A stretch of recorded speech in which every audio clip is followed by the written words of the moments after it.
2021년 경제의 걱정거리는 고용입니다. ILO에 따르면 2020년 2분기 세계 노동시간은 2019년 4분기에 비해 17.3% 감소했습니다. 약 5억 명이 일자리를 잃은 것과 같습니다. 임금 수입은 전년 동기보다 10.7% 감소했는데요. 액수로 따지면 세계 GDP의 5.5%에 해당합니다.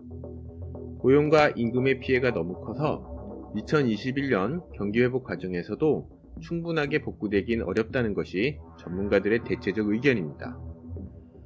미국의 경우 실업률이 2020년 중순에 15%대까지 급증했다가 이후 감소하여 연말에 7% 내외를 기록하고 있습니다. 유럽연합의 경우 코로나19 이전 7%에서 연말에 8에서 9%로 약간 상승했습니다. 양쪽의 실업률 양상이 다른 것은 실업급여를 확대하는 방식으로 해고 유연성을 키워서 대응한 미국과 일자리 보호 프로그램을 확대하는 방식으로 고용 안정성을 키운 유럽의 차이 때문입니다. 2021년 노동시장의 쟁점 중 하나는 이 두 방식 중 어느 것이 고용에 유리한지 평가하는 것인데요. 지금까지 일반적인 평가는 정부가 임금을 지원해 일자리를 유지하는 것이 낫다는 것입니다. 미국은 실업률이 많이 증가했는데 그렇다고 재정 지출이 유럽보다 적지는 않았습니다. 다만 유럽 방식은 회복 속도가 관건입니다. 고용유지 지원 방식은 위기가 길어지면 상당한 재정적 후유증을 남길 수 있어서 그렇습니다. 예전 경험을 볼 때 유럽이 위기 이후 회복에 걸린 시간이 미국보다 더 길었습니다.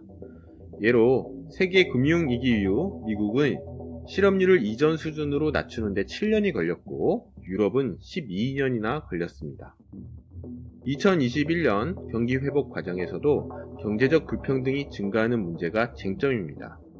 예로 2007에서 2009년 세계 금융위기 이후를 보면 실업률은 낮아졌지만 소득 격차는 도리어 커졌습니다.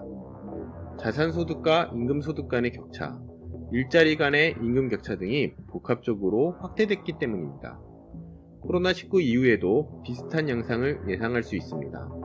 불평등 확대의 원인에 대해서는 경제학계에서 크게 두 가지 주장을 합니다. 첫째, 기술 변화입니다. 미국의 경우 1990년대 이후 자동화 기술의 발전으로 중간 임금을 받는 일자리가 많이 사라졌습니다. 자동화조차 불필요한 저임금 일자리와 자동화로 대체 불가능한 고숙련 고임금 일자리로 노동시장이 양극화됐다는 것입니다. 비대면 업무를 키운 코로나19로 인해 이런 자동화 속도가 더 탄력을 받았습니다. 더불어 디지털 경제 확대도 일자리 양극화의 중요한 원인입니다.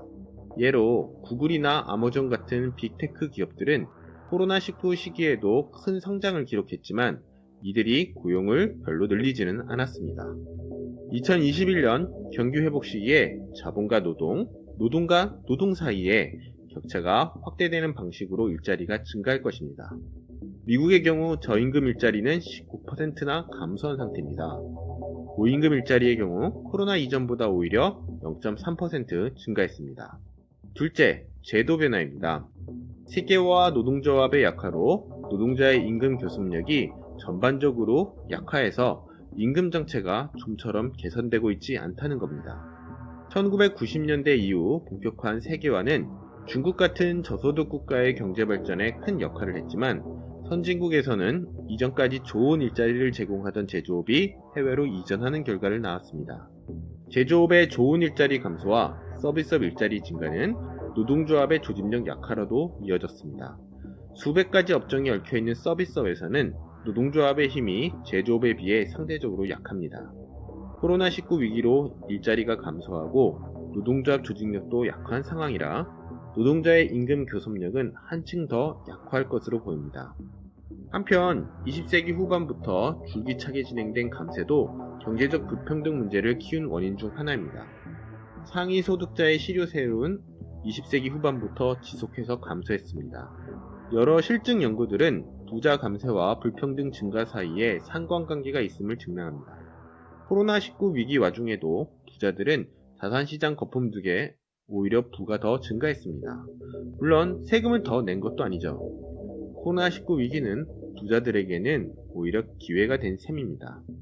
불평등 문제에 민감한 정치 세력이나 지식인들은 한결같이 노동조합의 교섭력 강화와 증세를 해결책으로 제시합니다. 하지만 어떤 정책으로도 고용 문제가 근본적으로 해결되기는 어려워 보이는데요. 이유는 21세기 자본주의가 처한 조건과도 관련이 깊습니다. 마르크스는 자본의 이윤축으로 움직이는 경제는 결과적으로 과잉 자본과 과잉 인구를 증가시킬 것이라고 예상했습니다. 실물 경제의 투자 수익률이 하락하는 경향이 있기 때문입니다. 과잉 자본은 실물 경제의 투자 수익률, 즉 이윤율 하락으로 실물 경제에서 투자처를 찾지 못한 자본으로 금융화를 의미합니다. 과잉 인구는 자본에 고용되지 못한 인구, 실업자와 비정규직 같은 불완전 취업자를 지칭합니다. 자본이 노동을 고용하는 체제에서는 자본 투자가 감소하면 고용되지 못하는 노동자가 증가하는 것은 당연하겠죠. 과잉 인구의 증가는 당연히 빈곤의 확대를 동반합니다. 생산력 발전과 정부의 빈곤 지원으로 절대적 빈곤은 감소할 수 있지만 당대 시민이 누릴 수 있는 풍요를 제대로 누리지 못한다는 점에서 상대적 빈곤이 증가합니다. 더불어 일자리를 둘러싼 경쟁이 심화하고 노동소득의 기대를 접은 다수의 시민이 자산 투기에 몰두합니다. 마르크스는 이를 도덕적 타락의 증대라고 불렀습니다. 과잉 인구의 증가는 상대적 빈곤과 도덕적 타락을 심화합니다. 과잉 자본과 과잉 인구의 증가라는 장기 정세에서 코로나19 이후 고용 회복은 제한적일 것입니다. 정부가 고용 증진을 위해 노력하는 것은 당연하겠지만 거기에 너무 큰 기대를 하는 것은 어리석습니다. 코로나19 위기는 우리가 좀 더 근본적 변화를 도모해야 한다는 것을 일깨워줬습니다.